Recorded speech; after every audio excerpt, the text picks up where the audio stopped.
Do we have to have good days every day? Is it even possible? Is it even ever doable? And that's the question, right? And I asked that question of myself, and I have to tell you that I read and read and read in the last, I don't know, 10 years. And before that, I have to tell you, to report to you in an honest way that no, there's no such a thing. There's no such a thing. The life that we live is full of surprises. 99% of the things that we do is basically with the least amount of information. As I'm driving through this highway, I have no idea what will happen on the corner there. I'm just going through, and if it turns out whatever happens, I have to respond to that. So what is the idea that we have to have this hedonistic view of life that everything has to be amazing and wonderful? No, because we always, this life that we live, it has many swamplands, as James Hollis, the Union analyst, coined the phrase, the swampland of the soul, and there are many of them. And one of them is, for example, death is one of them. The other one is doubt. The other one is betrayal. Many other ones. Okay, there are 5 of them.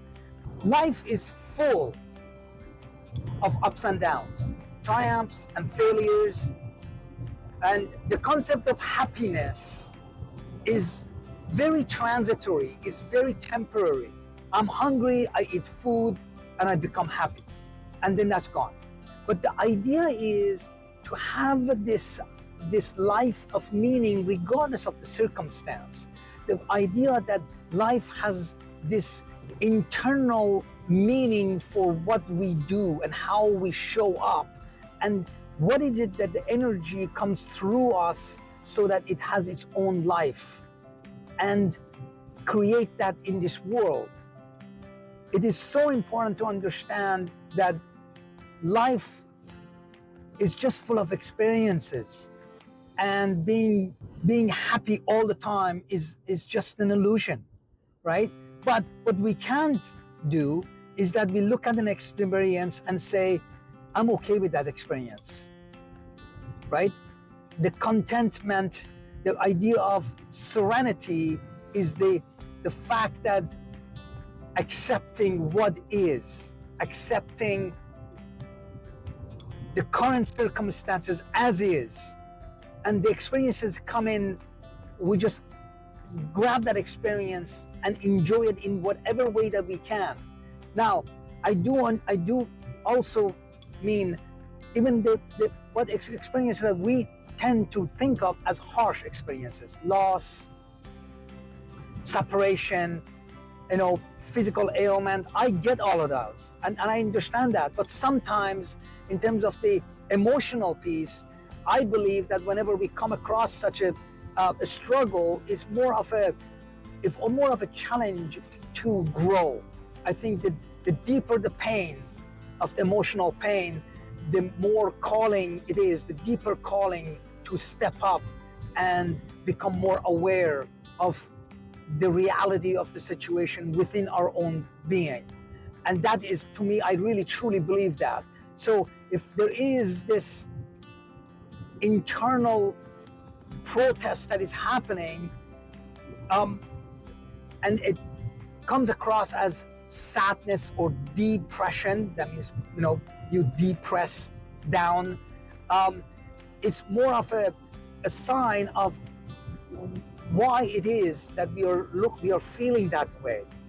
And the concept of being happy all the time is just one of those things that it doesn't really have any lasting value, right? But contentment, being content, is being at ease, at peace with the situation, regardless of what happens, is the way to go. Because if somebody asked you, when was the last time that you were the happiest, you're probably going to think of some time in a place where, a time where some really pivotal moment happened in your life, right? So, for example, somebody asked me that, I would say, oh, the birth of my children.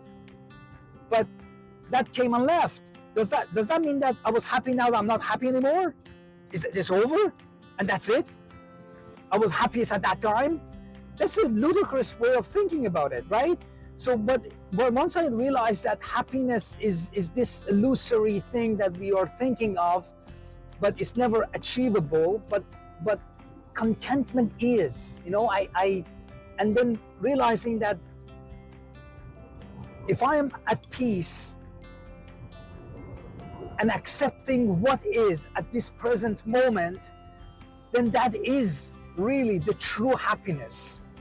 And now you can philosophize about that, but that is the true happiness. That is like, you're good regardless of what happens, right?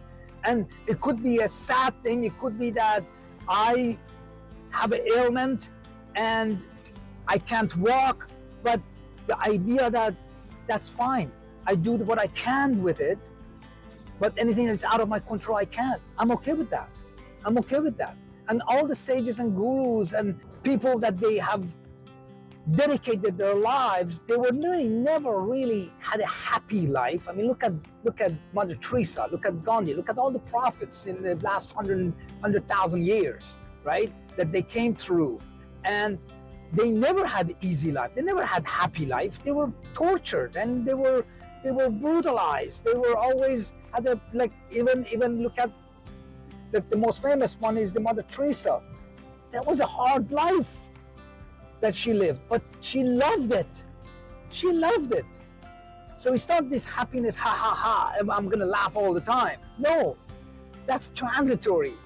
And so be aware of that. Look for, the way I look for is looking for that meaning. It's like, okay, if I cook for my family, why is it that gives me joy? That because there's a meaning of service. This is my love language. I cook and my kids eat it, and that's amazing. Now, do I enjoy cooking? And here's the truth. When I'm alone, I don't cook for myself.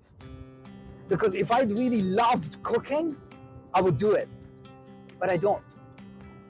I barely cook for myself. I try to cut corners, right? But then when it comes to feeding my kids or my family coming around and they want to eat and they specifically ask for certain food, great, I love that. I will do it. And I enjoy it. So this is the key.